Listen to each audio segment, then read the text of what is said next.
Hello guys, welcome back to the channel. This is the Coda for Quiet Magician, of course.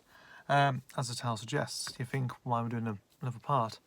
Well, this is just a closer for the end, end of the year, closing out because the Quiet Magician three-part, little docu series, very much just came out this year. I thought, why not tie up some loose ends, of course, of what was meant, what was meant to be. How is it? Where is everyone now? That sort of thing. So I'll get into where everyone's now. So just recently in August, I think late August, the 10 of us band members, got together and had a chat, really, just to reunite and tell what everyone else was doing, really. And it was very good. It was a good laugh, really, and we was obviously just doing that this sort of chat over the internet, of course. Obviously due to the pandemic going on. So, but we were we were just talking, and I'll give you an indication where everyone is at now. So, first thing film, I'll start with Mike Ryan. Obviously, he went back to Australia after the failure of the 2019 tour, of course. Well, halfway through, quarter through, really. So he went to Australia. He is now a paramedic. He is. So he's doing that now, of course. So it's hard work, but he's still getting there, at the minute, just getting through the days, just working hard, really, of course. Managing how Australia's dealing with the pandemic over there. So, well, he's doing okay. He's doing all right. Sami Tajeski, of course, he's back in Japan. He's just doing his usual stuff, really, of freelance composing, of course. Done a few more short films recently. I mean, stuff that was filmed just before lockdown and everything else, and also the pandemic had risen. Well, before it risen at the time, really. And he's been doing that. He's just been busy, just making music, of course. Just for a composer for hire, of course. So he's still doing that, of course. Kevin Reyes, the drummer, he's now a photographer. He's a freelance photographer. Now he is. He's moved. He's no longer in Santa Monica. He's actually moved to New York City. I think Williamsburg. It's known. He's actually out now. Williamsburg, somewhere around there. He's working as a photographer. Doing modelling. He's getting to that sort. He's also doing getting to the cosplay scene as well, which people are doing, which is interesting, of course. Carlos Myers, of course, he is in Philadelphia. He moved to Philadelphia. He is working. What did he say he was working? Working as a session man, of course, for doing bits and pieces. He's doing also he did a lot of stuff from home as well. Just saying it, doing a lot of rhythm guitar stuff, of course, for bands. Sort of like that, that sort of Philadelphia type sound that he's been doing since then, really. He's either been in the studio recording guitar parts, but also doing it at home as well, via emails and whatever, of course, you tend to do when you sort of share music or something like that. He's doing his guitar parts on there. And Dan Salter, he's still in Liverpool. He is, which is pretty much heavily affected at this point. What was he doing? I think out of him, he's more the elusive one who says he's been doing this and that, really, doing a couple of odd jobs, really, that sort of thing. But he hasn't really sort of gained much, unlike everyone else, really. He's just in and out doing bits and pieces, of course, just seeing what is there to get, really. But still doing a couple of music, of course. He's doing a couple of keyboard bits, of course, playing a lot of piano, pretty much, not sort of classical stuff he's been doing, really, recently. But that's about it with Dan, really. And for the girls, of course, Meg became a model, of course. She ended up doing starting getting into modelling, of course, with some independent photographers, of course, independent magazines and everything else. So she was into there. Rachel was the same, really, but she moved on to do some painting as well. Getting shown off some creative arts and everything else. She's moved on to there. at least she's going to like management now, like some marketing management type thing at this point. Just to, sort of like web design and stuff, like, computer based, website based stuff, really. That's what she's been doing. And Sarah, she is, again, same thing with marketing as well, but she's working for a company, she is, that's specialise in, what was it? I think specialise in just like in travel, really, and also tourism, really. That's what she was doing. She was talking about last time, really, when we last met her. She was doing that sort of thing. I don't know if she's carrying on with that, or it's fallen through or something like that. I don't know, really. So that's where we are now. And of course, I'm still working as a care support worker, of course. So that's the that was where we are now, of course. And we sort of all right. Some stuff's it's fizzled out. It has, all these sort of bad omens and everything else. I mean, they stopped taking drugs anyway.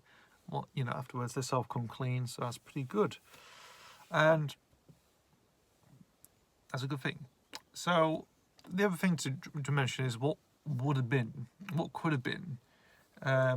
if the band stayed longer. What would we have done, actually? So there was a few things, because I met with John back in, I think this is before the 10 of us met each other.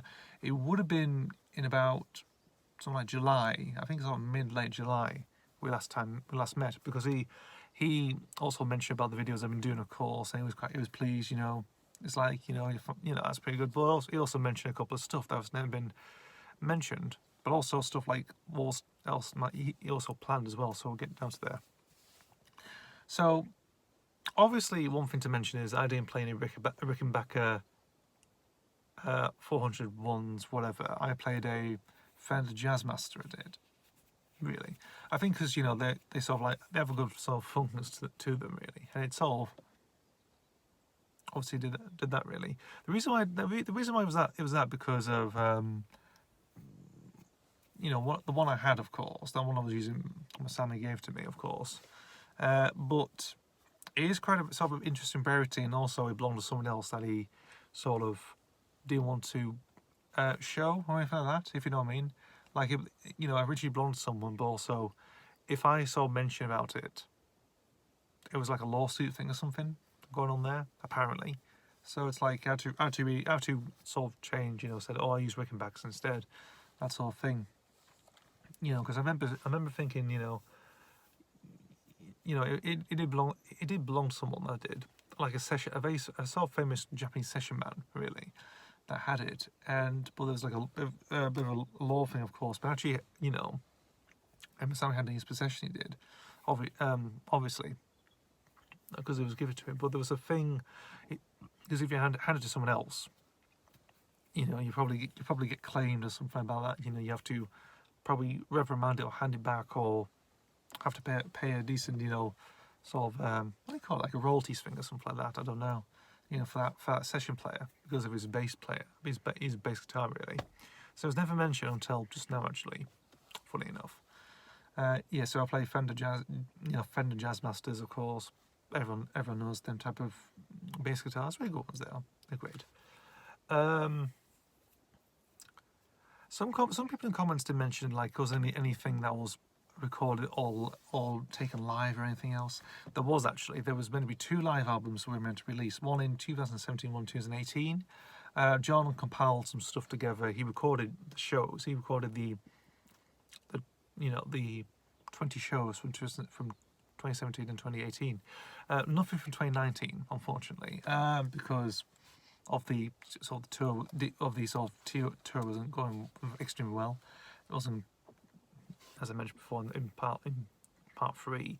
It wasn't really happening. The flow wasn't going well. So I thought, sadly not. But the shows, bits of them were recorded. But one of the things that John wanted to do was do a highlights compilation, live compilation, really. So on one disc of the 2017 ones, you had like a live track from each of the shows. Same again with 2018 as well.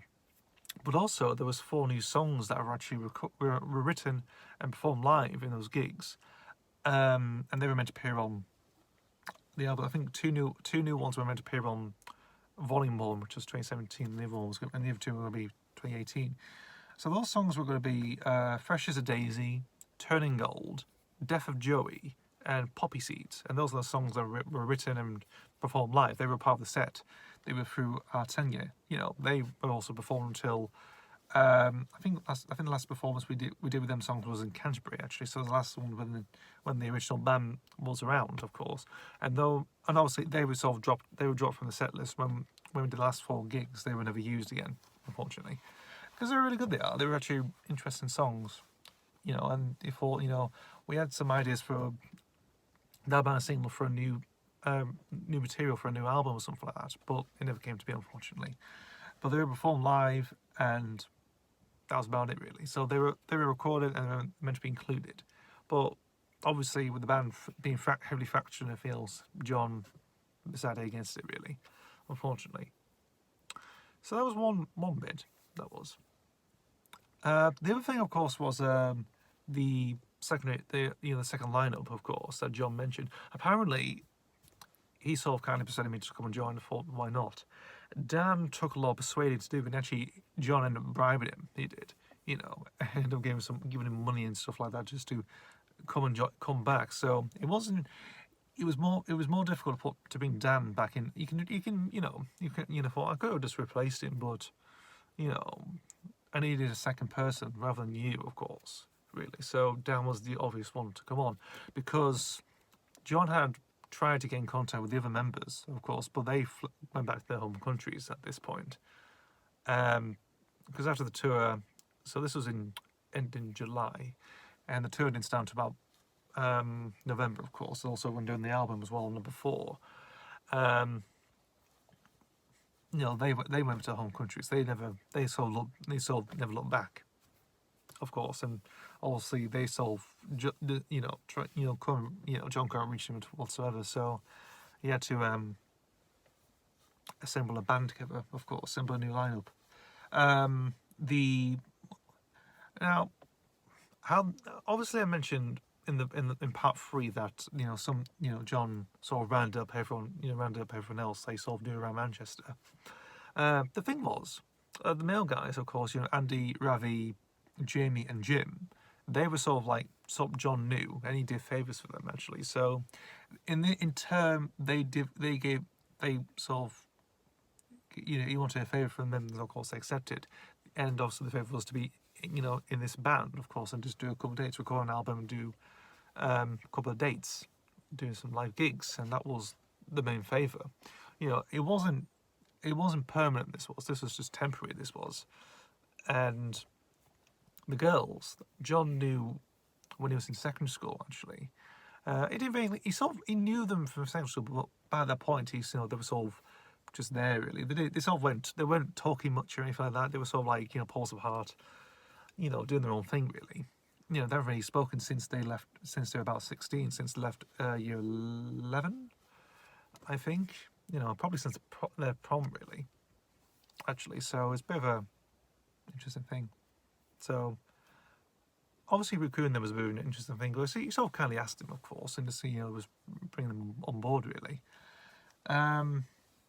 Yeah, there was really nothing else to say. There was just the things to be mentioned, of course. I played Jazzmaster Fender, of course, Fender Jazzmaster. There's maybe 2 live albums, of course, like a live Volume 1 and Volume 2. And, of course, the actual reason why John assembled the second lineup, of course. So that was just coming up together, that was. And that's really about it, really. And of course, we sort of reconnected, of course, where we are now, of course. We're in the now present day. We won't be reuniting whatsoever to do live performances or record some new material. That is done in the past. We've gone our separate ways. But we're still in contact with each other. So that's a good thing, of course, So don't get your hopes up for a reunion or anything like that, Even if some people feel like a decent little sum of money, no. Because we've done our bit, it's like we've done what we can, really, of course. And that was it, really, unfortunately. So sorry about that if your hopes are dashed. Well, your hopes are dashed now, unfortunately. But thank you guys for watching. Quiet Magician, this is the Coda, just to end off. This is basically, you'd probably say part 4, 2020, or what could have been, really. Awesome, and it's like, that's it really. You know, just type loose ends where everyone, we're sort of on the same level now. You know, it's all ended nice anyway. We sort of parted company nicely, we did. So that's pretty good. And that's it. Thank you guys for watching. As always, see you for the next video, and goodbye.